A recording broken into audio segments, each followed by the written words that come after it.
Bismillahirrahmanirrahim. Assalamu alaikum. Hello and welcome to lecture number 12 of Algebraic Topology. In last lecture, we have seen how to calculate simplicial homology in simple case, and we also saw the definition and some simple results. In this case, we will calculate some non-trivial examples for which we will calculate the simplicial homology, and we will see some results which will help us for calculating simplicial homology. So simplicial homology is important for many reasons. So for one reason, it calculates the topological structure in algebraic way, and also the most important thing about simplicial homology is that it's relatively simple to calculate. In other words, we can easily find an algorithm to calculate the simplicial homology of some complex. So that's why it has many applications in many areas of science and mathematics as well. So for example, if you are calculating networks, if you want to understand the topology of your network, then this simplicial homology can help us in that way. Or if we want to calculate or see the image analysis of some image, then once again simplicial homology is very helpful. So of course there are some other technical issues that you have to overcome, for example how to triangulate the image, etc, etc, etc. And once you triangulate your image, then it's very simple mathematically. It's possible that you can calculate the homology and calculate the topology of and understand the topology of that structure. So before going to the main calculation of simplicial homology, let's recall ourselves what kind of things we need to calculate the simplicial homology. So we need these free abelian groups CQKs, where K is any oriented simplicial complex of dimension M, and the important thing over here is that these free abelian groups are 0 whenever Q is greater than the dimension of the simplex K. And we also defined this boundary operator. So if you take any Q simplex or some combination of Q simplexes, then we can define the boundary of it, and it's calculatable like this. And this is the boundary of an n simplex, and then we can extend this partial Q by linearity. So the elements of CQK are called Q chains, and from here we can calculate the kernel of these homomorphisms. So the kernel of partial Q is ZQ, and the image of partial Q plus 1 is BQ. So why there is difference between these partial Q and partial Q plus 1? Because both of these lives in CQ.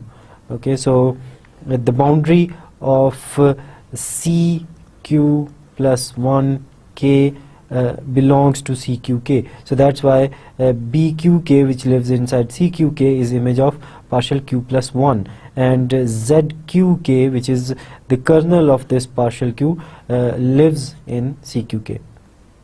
And from here, using these cycles, which are basically the elements of the kernel, and simplicial boundaries, we can calculate the Q homology groups. And there are some other properties. So for example, if we take composition of any two consecutive these boundary maps, then the composition is 0. So in other words, these BQs are always contained in ZQ. So in general, ZQK contains BQK. Okay, so we are going to use all of this information today in our lecture when we will be calculating the simplicial homology. So what is homology?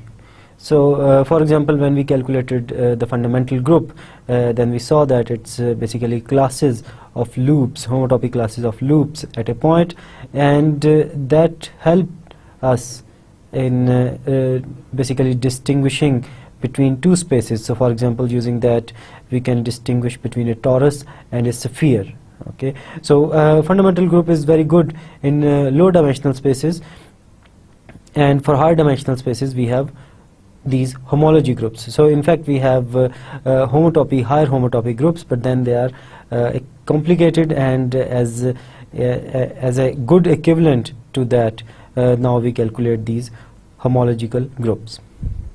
So what does these homology groups represent?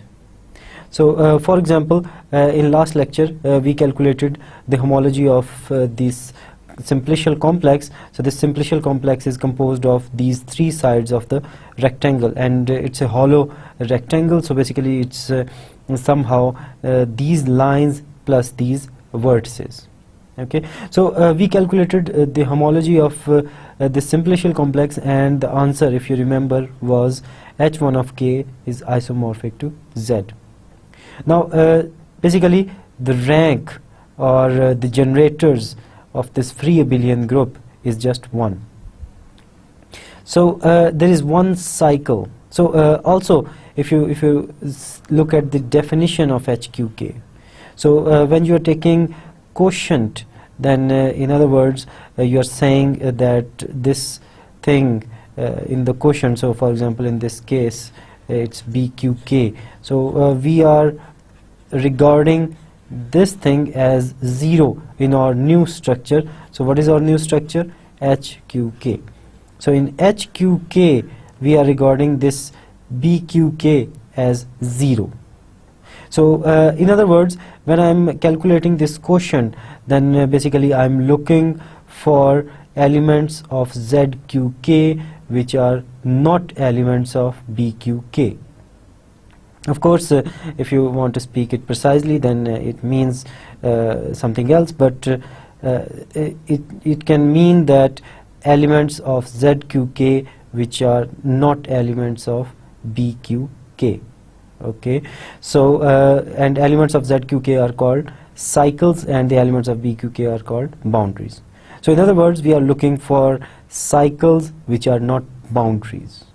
Okay, so if you observe this simplicial complex, which is union of three sides of a triangle, then you'll see that this cycle, okay, so this cycle, of course you can see that it's a cycle. You start from one point and you end at the other point, and that's why we call elements of ZQK as cycles.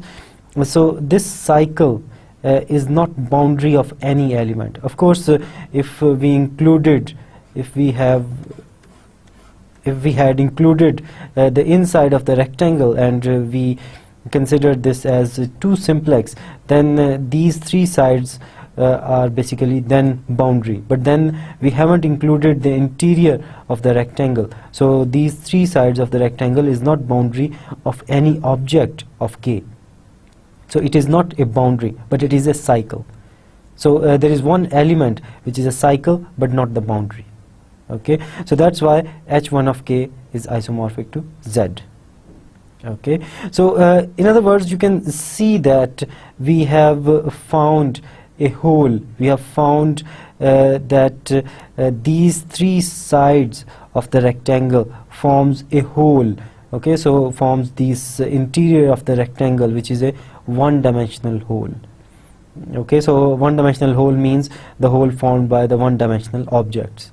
Okay, so we have a whole inside this. So if you remember, then fundamental group also tries to calculate the number of holes in the space. So for example, when we calculated the fundamental group of the torus, then it was different, and when we calculated the fundamental group of a sphere, then it was different. Okay, and the difference was torus has one hole and the sphere doesn't have any hole. So basically we were trying to calculate the number of holes there as well. So in homology we are also trying to calculate somehow the holes, and in this example h1 of k has one hole, so that's why that one hole generates this free abelian group Z. Okay, now if we consider this second simplex, and it's once again it's just a collection of these sides. okay, and nothing inside, so it's basically hollow. So this is just the union of sides, and this is a simplicial complex, and of course you want to add some vertices as well. So with all these fixation, now if you consider this this simplicial complex, then you'll find 3 holes in here. So 1, 2, 3. So once again, these holes are not boundaries, because this inside is not included. Okay, so if this inside was included, then this side would have been a boundary of some object in this simplicial complex, but this is not the case. So that's why we can say that this is a hole which is not a boundary. So once again, we have another hole which is not a boundary, we have another hole which is not a boundary, so we have 3 holes which is not a boundary. So we can say that so of course we need to know how to calculate these things mathematically as well. So but our guess is that h1 of k should be isomorphic to z3. So this 3 corresponds to these 3 holes which are not boundaries. And similarly, in general, if we want to calculate h and k, then these h and k's calculate the n-dimensional holes in k. Okay, so for example, if you consider this simplicial complex and you include the surface of these sides as well, then so the surface of this octahedron basically encloses 1 2-dimensional holes. So the inside of this octahedron will give me a 2-dimensional hole. So h2 of this simplicial complex will be z, because there is 1 hole inside this thing. And of course there are some other complicated examples. So for example, if you consider this simplicial complex, and if you consider these sides with their surfaces as well, of course, so this side including its surface, so if you include these surfaces as well, then you can find many holes. So if you observe them closely, then you will see that this thing is basically a tetrahedron. Okay, so this little portion is just one tetrahedron, and if you consider this tetrahedron with these sides, then this once again this tetrahedron has 1 2-dimensional hole. So h2 of this tetrahedron will be z, so generated by this 2-dimensional hole. So if you want to calculate this thing, which is not very simple, then you have to calculate it. You have to calculate the 2-dimensional holes inside this thing, and as you can see that there are many of them.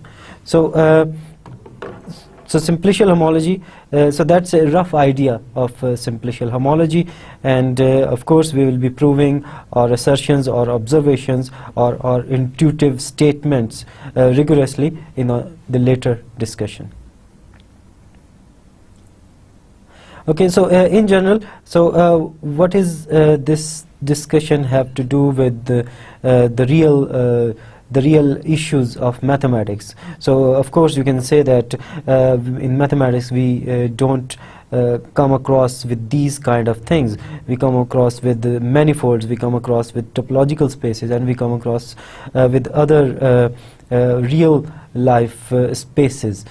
So not only simplicial homology helps us to calculate the homology of these kind of discrete objects, but it also helps us in calculating the homology of topological spaces, and in particular some manifolds and smooth manifolds.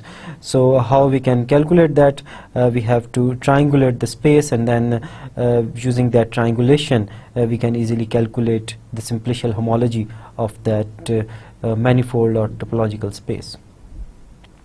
And if we look at h0 of k, then this means that we have to find the 0-dimensional holes.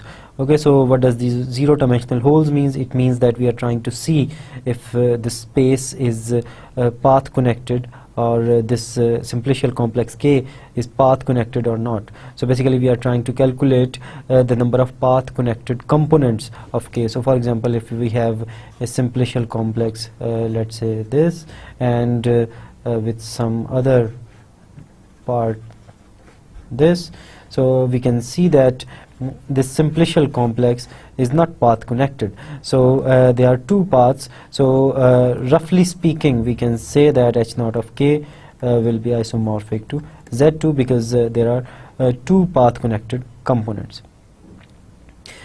So we will prove these things in our next lecture. So we will discuss this H naught of K for any simplicial complex in detail with proofs in our next lecture. So once again, can you guess with our discussion, can you guess that what should be H2 of this K, which is basically the surface of a tetrahedron? What about H1 of K? So in other words, can we find any one-dimensional cycle which is not a boundary? So in this case, it's a surface of a tetrahedron. So if you consider that this is one cycle, okay, so one-dimensional cycle, but this is also the boundary of this side of the tetrahedron. Okay, similarly, if you consider this side, then this is a cycle, but it is boundary of this side. Okay, so the question is, can you find some one cycles which is not a boundary? Okay, and what about H naught of K? So as we discussed earlier, that H naught of K basically finds the number of path connected components of K. So what do you think H naught of K should be? Okay, so that's a little question mark for you. So let's begin with our first example of today's lecture. So we consider this 5 simplex generated by these 6 points in 3-dimensional space, and basically this is basically a solid octahedron. Okay, so that's a rough sketch of an octahedron. It's so basically, if you consider this solid octahedron, so everything inside is also the part of this 5 simplex. Okay, so this is the point P1, this is the point P6, so P2, P3, P4, P5. Okay, so these are all the points, and now we want to calculate the simplicial homology. Okay, so what is our simplex in this case? So the simplex K consists of all proper faces of this 5 simplex. So basically we are taking all the surface area, okay, so all the proper faces and not the solid inside. So basically we are taking just the surface area of this octahedron.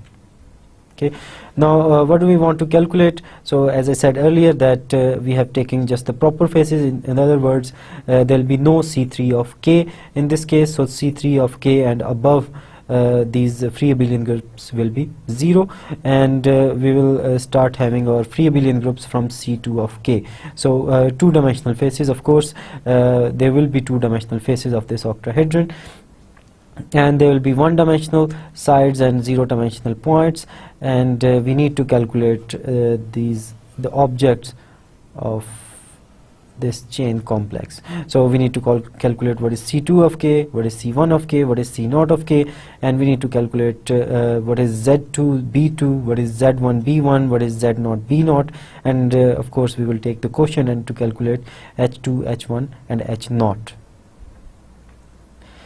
Okay, so let's rename our proper faces of this solid octahedron. So, or in other words, the two-dimensional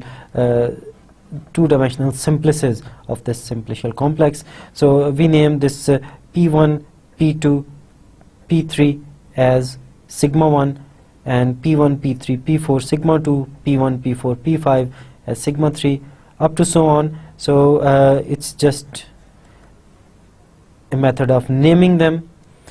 So, and we name them such that the orientation of each triangle is chosen in the counterclockwise direction when viewed from a point close to the center of the triangle. So for example, if I want to choose this the orientation of this side, then basically we are trying to see that so don't look at this side from behind this triangle.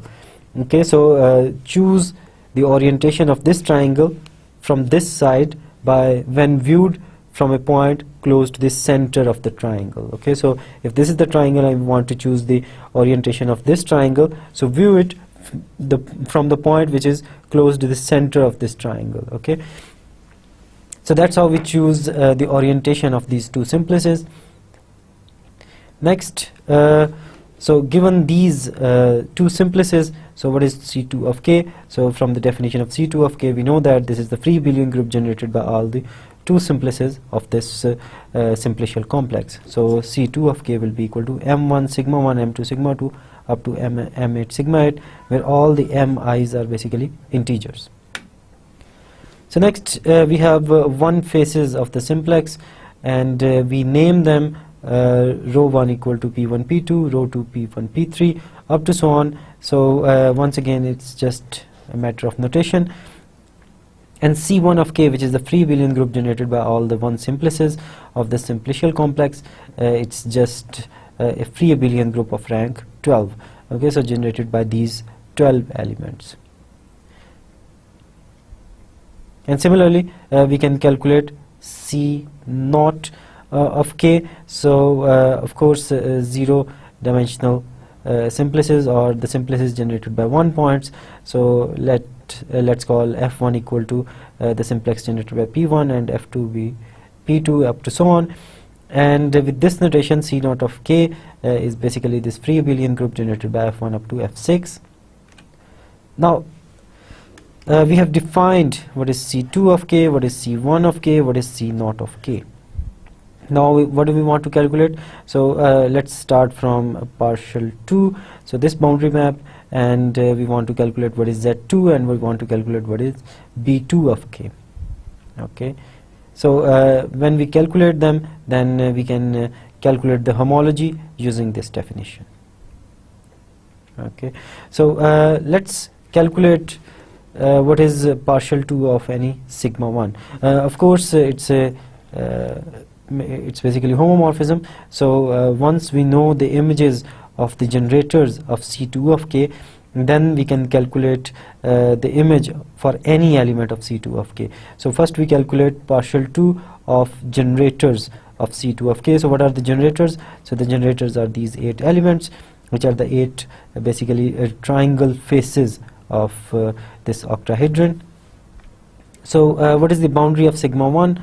So the boundary of sigma 1 is p1 p2 p3. So this is equal to p2 p3. So we are removing an element or a vertex from the 0th position. So minus 1 is to power 0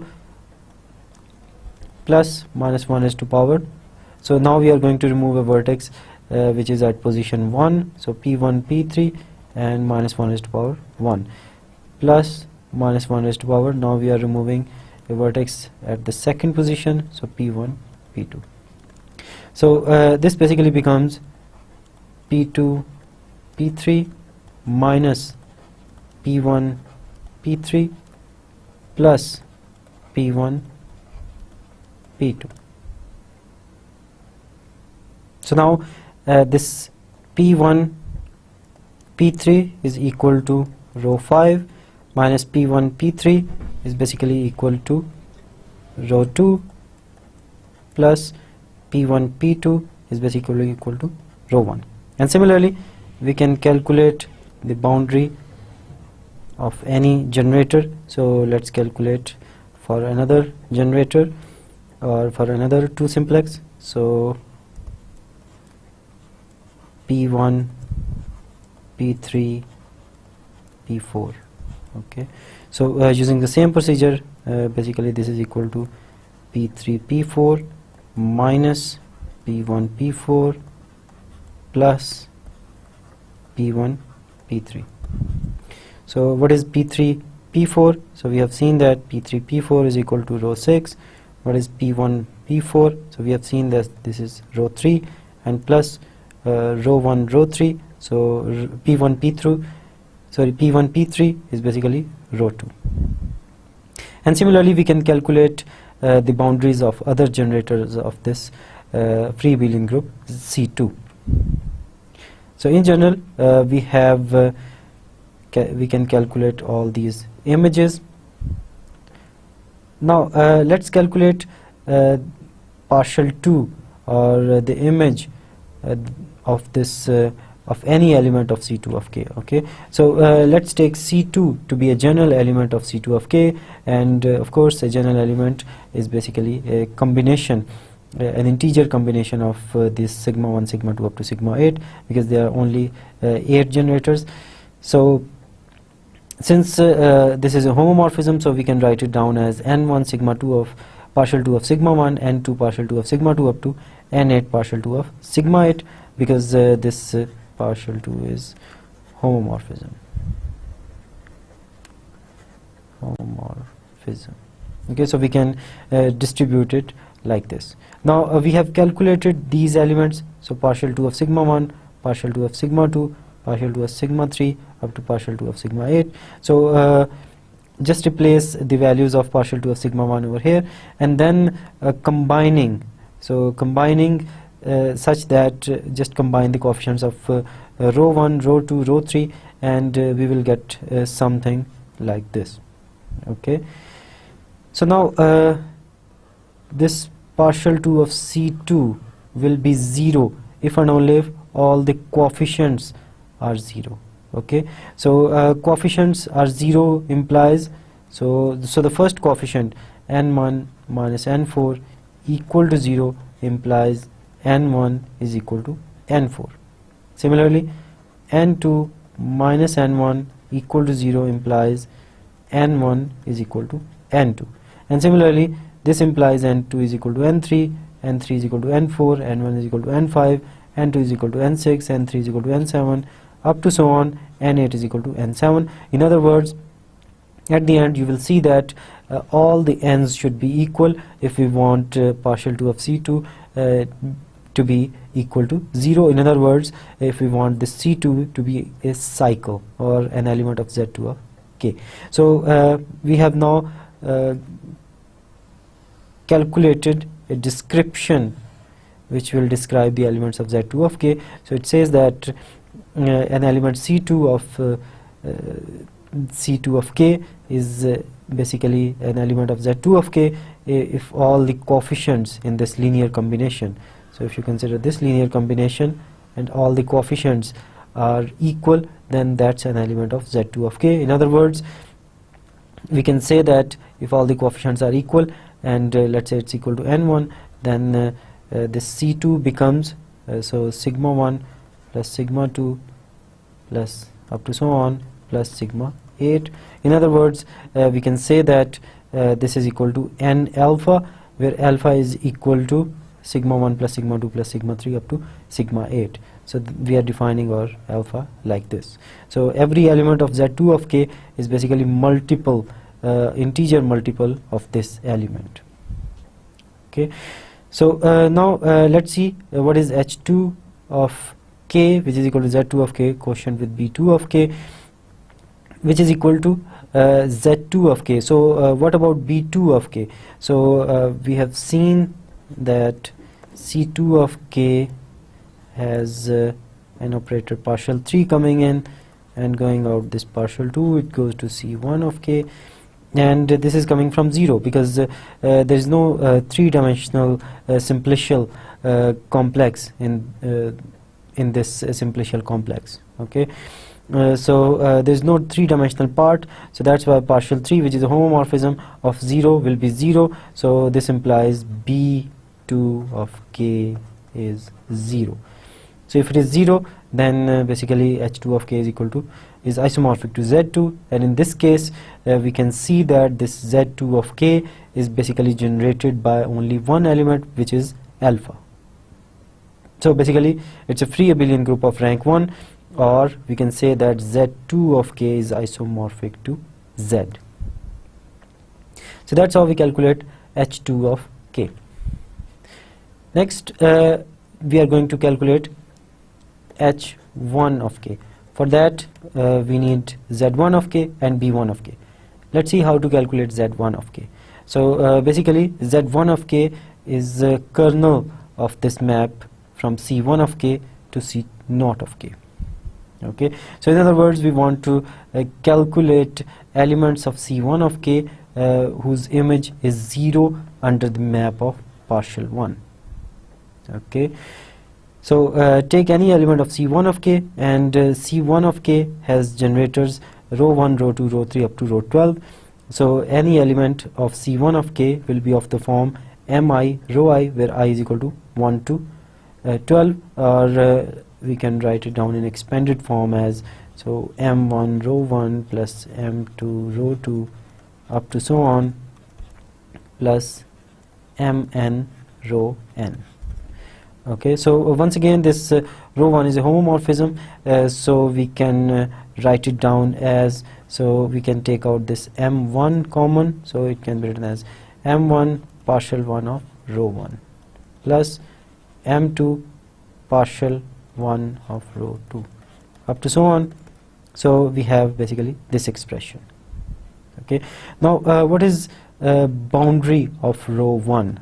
Okay, so what is row 1? So row 1 is basically p1 p2. So what is boundary of this row 1? So basically the boundary of p1 p2. So once again, using the same definition, we are removing a point, a vertex from the 0th position. So basically minus 1 is to power 0, and we get p2. And similarly, when we remove a vertex at the first position, then we get minus 1 is to power 1, and we get p1. So basically it becomes p2 minus p1. And similarly, we can calculate boundary of p2 row 2, sorry. So this is equal to boundary of p1 p3. So basically this is equal to p3 minus p1. Okay, of course the difference between just writing down p2 and p2 is that this is an element of C naught of K. Okay, so this is basically generator of this element C naught of K. So and similarly we can calculate the boundaries of each and every. So we can calculate partial 1 of row 1, partial 1 of row 2 up to partial 1 of row 12, and then replacing its value we get this expression. And then we can combine the coefficients of p1, p2, p3, p4, p5 and p6, and we get this expression. Okay, so these are very simple calculations, but I would suggest that you do it by hand. Okay, so if we want this element, so partial 1 of C1 to be equal to 0. So what does it mean? It means that all these coefficients must be 0. So this coefficient, so all these 6 coefficients, coefficient of P1, P2, P3, P4, P5, P6 should be equal to 0, and the coefficients equal to 0 give me these equations. So now we can basically use above equations, and we can express M4, M6, M7, M8 and M12 in terms of others, M1, M2, M3, M5, M9, M10 and M11. So what are the expressions? So M4 is equal to minus M1 minus M2 minus M3. So I'm sure you can easily see that this is coming from the equation number 1, and M4 is equal to minus M1 minus M2 minus M3.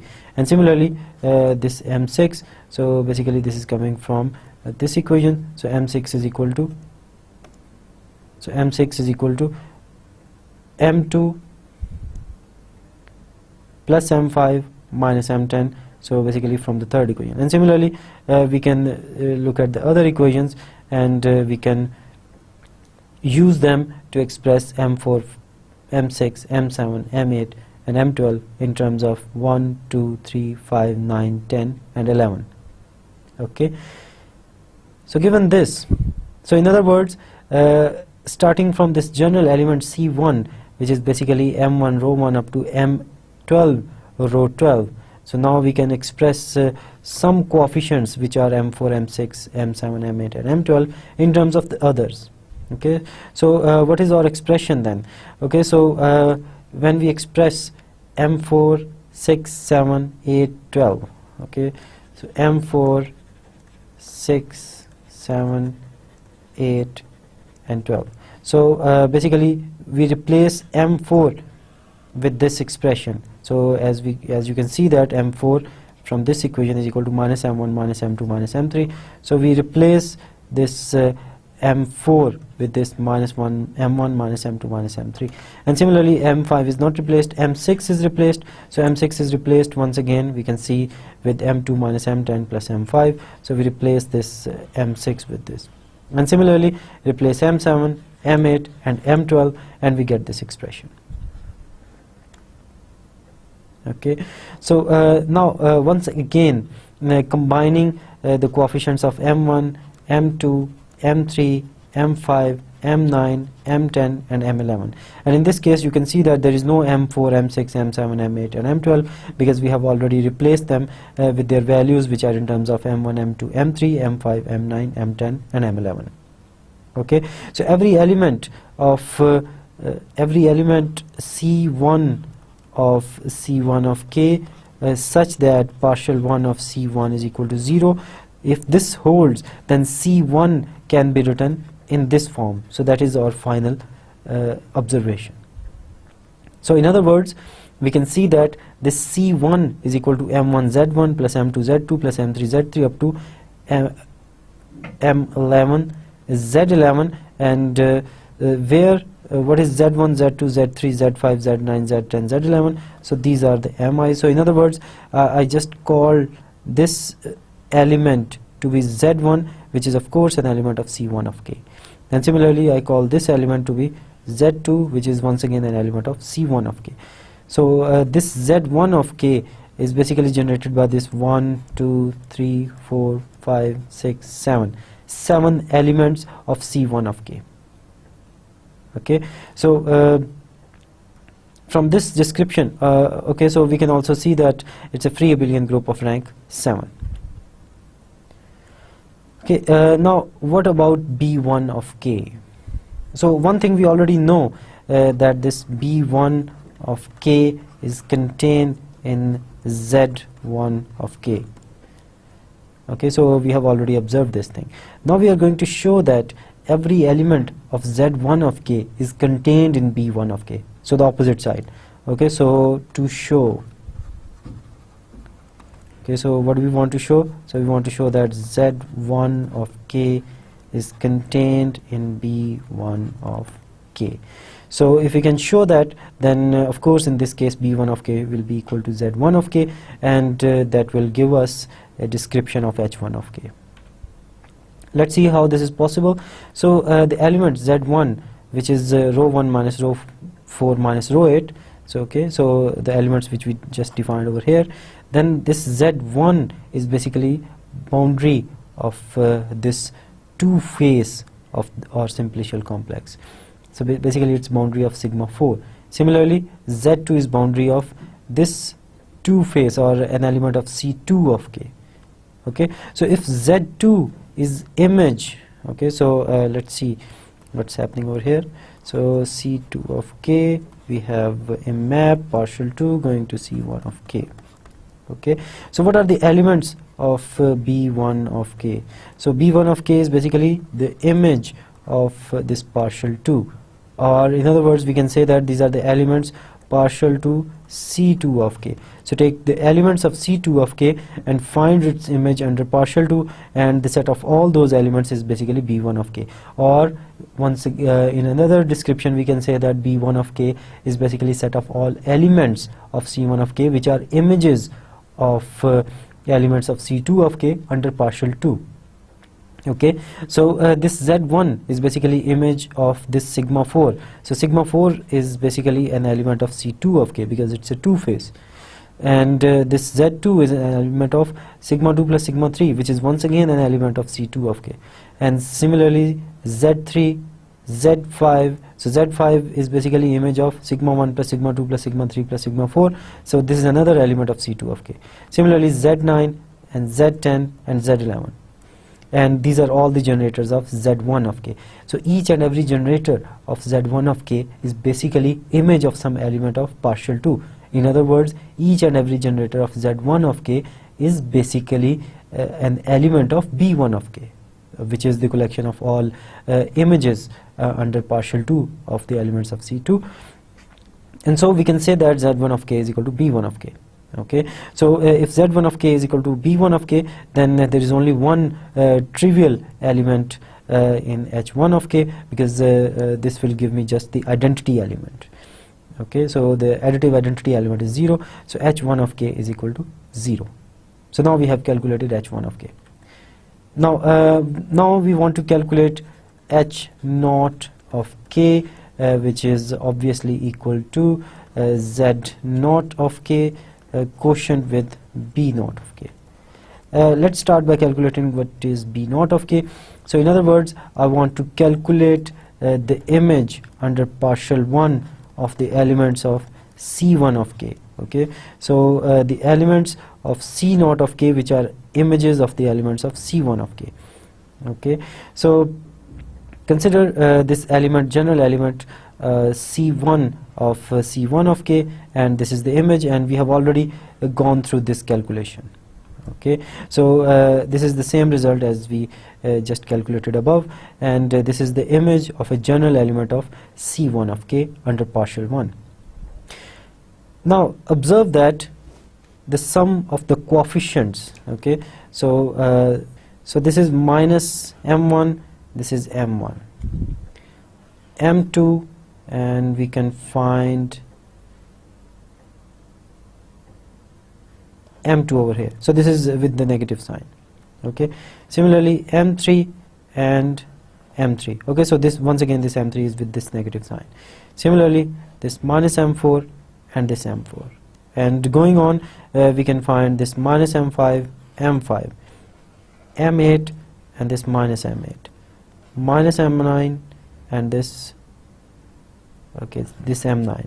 Okay, so minus m6, this m6, minus m10, and this m10, and this minus m12, and this m12, and minus m7, this m7, and one more is minus m12 and this m12. So each and every of them will cancel out each other. So if we just consider the sum of the coefficients, ignoring these p1, p3, p5, p2, p4, p6, so given any element of C1 of k, and if we apply partial 1 on that, then we will get an element of B0 of k, and in that element the sum of the coefficients, because that element, so partial 1 of C1 of k.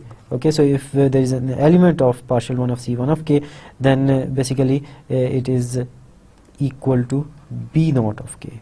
Okay, so if we have an element of B0 of k, and this B0 of k lives inside C0 of k, and C0 of k is generated by P1, P2, P3 up to P6. In other words, this partial 1 C1 of k, so any element of this partial 1 C1 of k can be written as a combination, integer combination of P1, P2 up to P6. So that's what we have here, and the sum of the coefficients is equal to 0. Now we claim that an element belongs to B0 of k. So once again, what is this element? A general element of C0 of k, because C0 has generators B1 up to P6. So this belongs to B0 of k if and only if the sum of the coefficients is 0. If an element belongs to B0 of k, because this is a general element which belongs to B0 of k, because this is the image of an element of C1 of k, and the image of elements of C1 of k under partial 1 are B0 k elements. So we have observed that one side is true, because this is if and only if. So which side is true? Because the side saying that if there is an element belonging to B0 of k, then the sum of the coefficient is 0. Now we will see the other side, that is, if sum of the coefficients is 0, then this is an element of B0 of k or not. So it means that if we have an element, basically R1, P1, R2, P2, R6, P6, So this is a general element of C naught of K generated by these 6 zero simplices. So this general element, if we on this general element, if we have the condition that the sum of the coefficients R1 plus R2 up to so on plus R6 is 0, in other words this condition, then we can write the following expression. Okay, so this can be written as this. So since this expression is 0, sum of the coefficients is 0, so basically we are just subtracting a 0 term from this, and we multiply this thing with this just one fixed zero simplex P1. Okay, now we can combine these expressions in the following way. So taking first term from this expression and taking first term from this expression, so we get this expression. Okay, and taking second term from this expression and second term from this expression, so this becomes R2 P2, so this one zero simplex minus this zero simplex. Similarly, taking third term from this expression, taking third term from this expression, we get this. Taking fourth term from this expression, fourth term from this expression, we get this, up to so on. Okay, so we get this expression.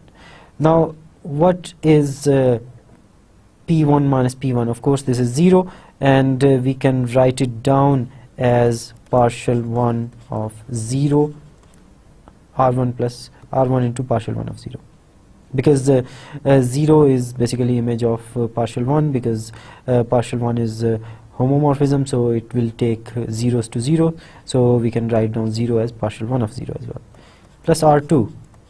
Okay, now what is P2, this zero simplex minus P1? Is it boundary of some one simplex?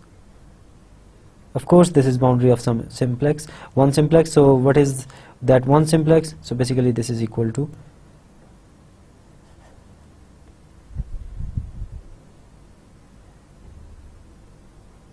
P1 P2. Okay, so similarly plus R3, so this is basically boundary of P1 P3. Okay, plus R4 boundary of, okay, sorry, there should be partial 1. Okay, so boundary of P1 P4 plus, so this is R4, R5 boundary of P1 P5 plus R6 boundary of P1 P6. Now we know that what is P1 P2, so P1 P2 is basically row 1, so basically this becomes R1 partial 1 of 0, R2 partial 1 of row 1, up to so on, so we get this expression. So we can see that if we have an element, okay, so I can write one more line to make things more clear. So from here I can write down, so this is equal to partial 1 of R1 into 0 plus R2 into row 2 up to so on, plus R6 into row 1 plus row 9. So this inside expression is a general element of C1 of K. Okay, so we have so the element which we started from was this element, and this element is image of some element of C1 of K. In other words, this element belongs to basically B1, sorry, B0 of K. Okay, because this is image of an element of C1 of K. Okay, so if sum of the coefficient is 0, then the element is an element of B0 of K. So we have proved our assertion that an element R1 P1 plus R2 P2 up to R6 P6 belongs to, so an element of C0 of K belongs to B0 of K if and only if the sum of the coefficients is 0. Now we also know that Z0 of K is equal to C0 of K. So why is that the case? Because we have this expression C0 of K, okay, so C1 of K partial knot. Now you can see that this is partial knot, and it's taking each and every element of C naught to 0. So that's why Z naught of K is equal to C naught of K. Okay, so now we can define the following homomorphism. So what is the homomorphism? It takes elements of C naught of K, which are basically R1 P1 up to R6 Px6, and it gives me the sum of the coefficients. Okay, now we know that an element of C naught belongs to B naught if and only if the sum of the coefficient is 0. In other words, we can say that the kernel of this homomorphism is exactly equal to B naught of K. Okay, so the kernel of F is equal to B naught of K. Now we can apply the first homomorphism theorem from the group theory, and we can see that C naught of K quotient with the kernel of F is isomorphic to Z. Okay, so this is an onto map the image of F under, so image under F of C naught of K is equal to exactly Z. Okay, so from this we can write down H naught of K is equal to Z naught quotient with B naught, but Z naught is equal to C naught, so this becomes C naught over B naught. Okay, so what is B naught? So we have already seen that kernel of F is B naught.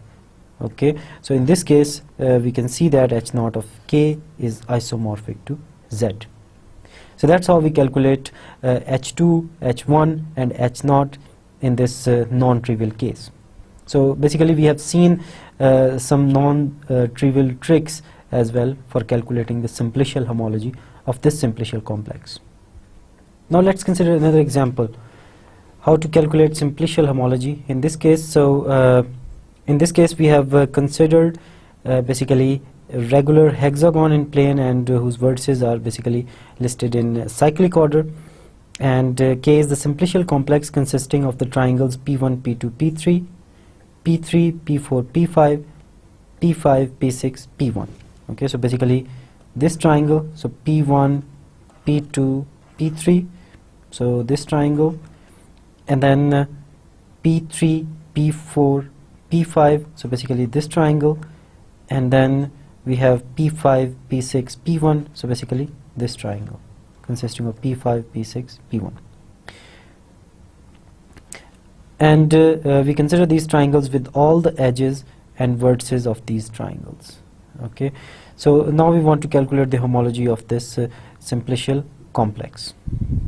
Okay, so as we can see that, what about the two faces? So this triangle P1, P2, P3 is my first two simplex inside the simplicial complex. Okay, because this is the solid triangle, so this is the solid part which is contained in this simplicial complex, and of course this solid part together with its edges and the vertices. And similarly we take tau 2 to be P3, P4, P5, so this solid triangle is two simplex which is contained in this simplicial complex, and this solid triangle of course with all its vertices and edges. And similarly we have this tau 3 which is P5, P6, P1, so this solid triangle with all its vertices and edges, so this is basically part, so this is the two simplex inside this simplicial complex. Okay, similarly we can calculate C1 of K. So what about C1 of K? So we have these one simplices inside this one K simplicial complex. Okay, so what are the one simplices? So rho 1 which is P6, P1, okay, so this one simplex, and then rho 2 which is P1, P2, okay, P2, P3, okay, P3, P4, this one, and P4, P5, P5, P6, and then P5, P1, so in other words this side P5, P1, okay, and then P1, P3, okay, so basically, so from this P1 to this P3, so basically this side, okay, and similarly what is row 9? P3, P5, okay, so basically this edge.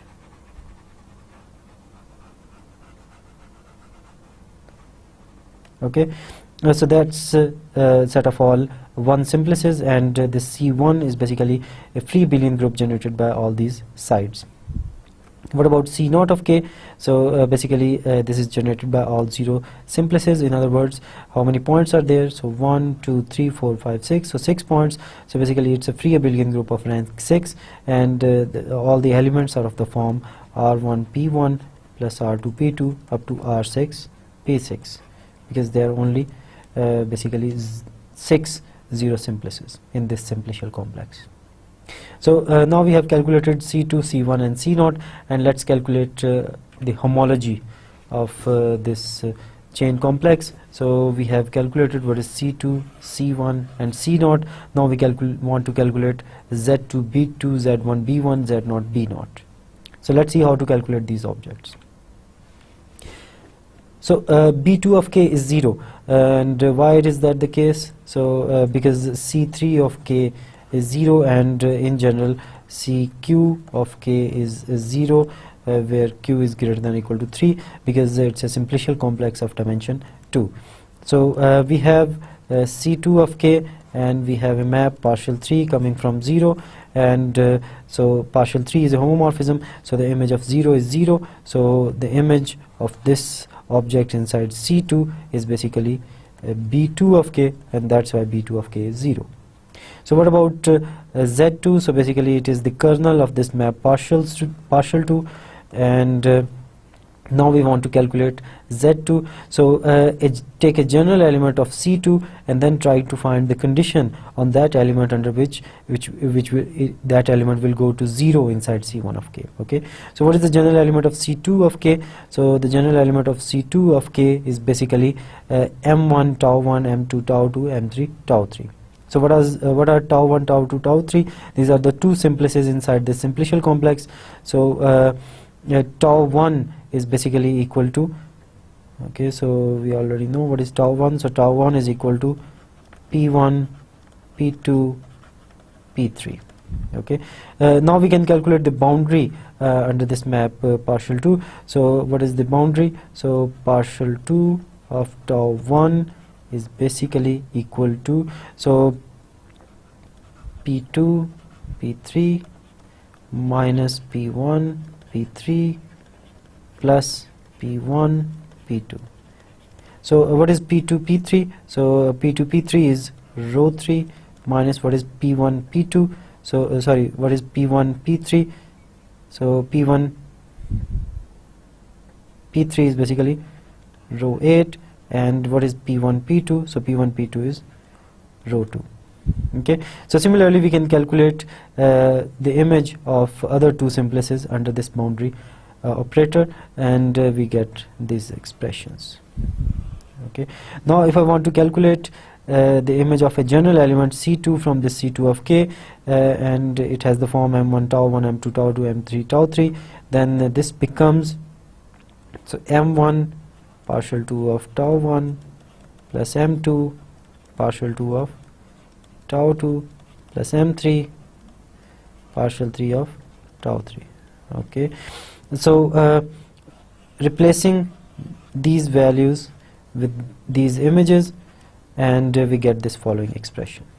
Okay, so we have this expression, and M3 rho 1, M1 rho 2 up to so on. So we can see that this will be 0 if and only if M3 is 0, M1 is 0, and similarly M2 is 0, and up to so on. So all these coefficients are 0. So this implies that so no element of C2 of K will be mapped to 0 apart from, of course, the 0 element. So Z2 of K is equal to 0. So if Z2 of K is 0 and B2 of K we have already seen that it is 0, so it means that H2 of K is equal to 0. So we have calculated the second homology group. Let's go on and let's try to find H1. So H1 of K is equal to Z1 of K quotient with B1 of K. Okay, so now what do we want to calculate? So given this C1 of K, we have this map and we have this map coming in. So now I want to calculate the kernel of this partial 1 map. Okay, so I want to calculate the elements of C1 of k which are mapped to 0. So take a general element of C1 of k. So this is the general element, since there are 9 elements, so basically 9 one simplices in this simplicial complex. So this is the general element of C1 of k. So the image of C1 under this partial 1 is equal to this expression. So how do we get this expression? So basically we can easily find the image of row 1. So for example, row 1 is equal to, okay, so row 1 is equal to P6 P1. Okay, so let's see our definition of row 1. So row 1 is P6 P1. Okay, so so what about partial 1 of P1? So this is equal to partial 1 P6 P1, so which is equal to, so P1 minus P6. Okay, similarly we can calculate partial 1 of row 2 up to so on, partial 1 of row 9, and then replacing these values over here, and then we will get this expression. Okay, and then of course combining the coefficients.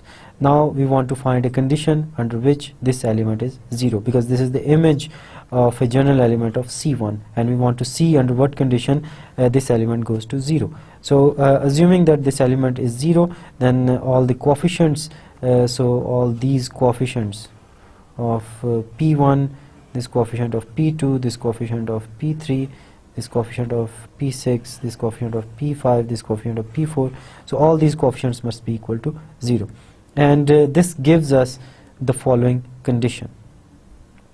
Moreover, C1 is a one boundary of k if and only if this happens. Okay, so this element C1 of k is element of B1 of k if we have the following conditions. Okay, so from here we can see that Z1 of k is equal to this expression, and where basically Z is this element, and of course we can see that these are the elements partial 2 of tau 1 up to so on. So I'm basically leaving some points for you to think. Now define this homomorphism. So once again we are trying to use the same trick that we did in our last example. So now we are defining this homomorphism, so taking this general element of Z1 of k to Z, and so now this element belongs to B1 of k if and only if n is 0. Okay, so it follows that B1 of k is equal to kernel of this homomorphism theta. Okay, so once again we have a homomorphism, and the kernel of that homomorphism is B1 of k. So of course this is not as straightforward as I'm saying, but I'm leaving this as an exercise for you to show this little result. Okay, so B1 of k is equal to kernel of theta. Okay, so if this is true, then Z1 of k quotient the kernel of theta must be isomorphic to Z, because this is an onto map. So what is kernel of theta? It is B1 of k. So Z1 of k quotient with B1 of k must be isomorphic to Z. But what is Z1 quotient B1? It is basically H1 of k. So H1 of k is basically isomorphic to Z. Okay, so now basically we have calculated what is H1 of k, which is isomorphic to Z. Okay, so in this case we have also written its generator, which is row 7 plus row 8 plus row 9. Okay, so I'm leaving another thing as an exercise, is that B naught of k is equal to so a general element. So this is general element of C naught of k, and this general element of C naught of k is boundary of some element if and only if the sum of their coefficients is 0, and this is going to be exactly similar to our calculation in the last example. Okay, so it follows from this that h naught of k is isomorphic to z, because we already know that what is z naught of k in this case. So z naught is equal to c naught of k. Okay, so using the same calculation, exactly the same trick, we can see that h naught of k is isomorphic to z.